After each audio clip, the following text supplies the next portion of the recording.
And Gambia's new president, Adama Barrow, said he will launch a Truth and Reconciliation Commission to investigate the alleged human rights abuses of Yahya Jammeh's 22-year regime.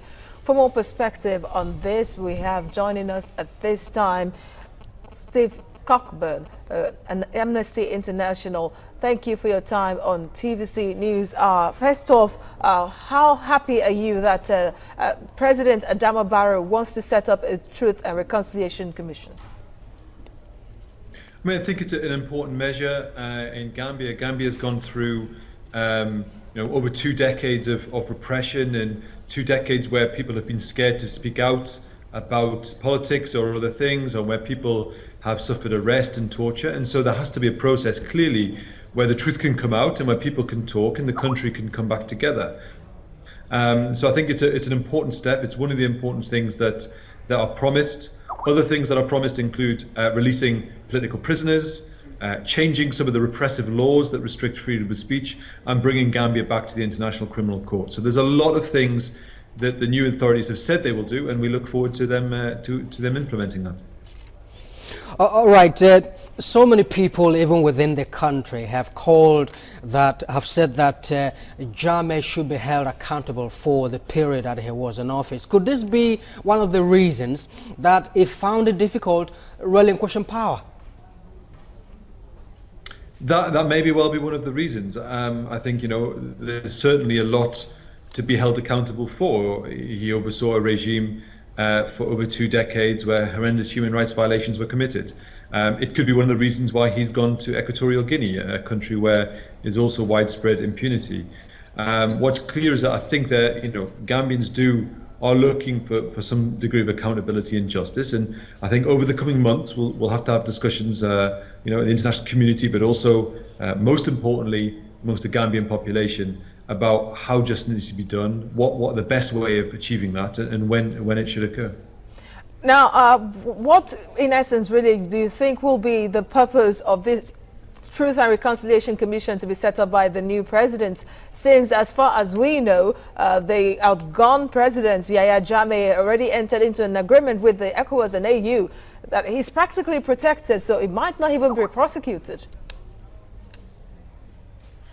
So, none of us have seen the details of the Truth and Reconciliation Commission, so we'll have to wait until we see that. And my understanding is that will be a place for victims and others to have their stories and to be able to speak out. And that could be a basis for further action in terms of future justice initiatives. That we don't know at this stage. What I think is important to note is that the declaration made by the African Union, UN and ECOWAS the other day is not a legally binding document, and it does not give any explicit guarantees of amnesties at all. So the question remains on the table. The opportunities are still there to pursue that if the Gambian authorities wish to do so. The practical problem may be that he, of course, is gone and has left the country to Equatorial Guinea.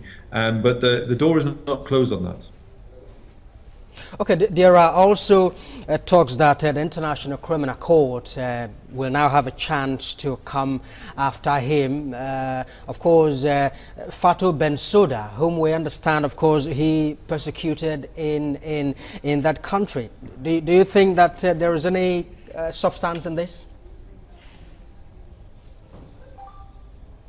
So, it's for the ICC to evaluate whether they believe that the crimes committed in there's really three things that will have to be shown. One, are the crimes that were committed, do they reach the threshold or the criteria that would mean it falls under the jurisdiction of the ICC? And that would have to be crimes against humanity, which is a high threshold. Second, it would have to be able to show that that Jammeh was himself responsible either as an individual or at the top of the chain of command. And third, it would have to show that the Gambian authorities were not themselves willing or able to prosecute. So there's a number of steps to go before we can evaluate whether the ICC would ever go down that route.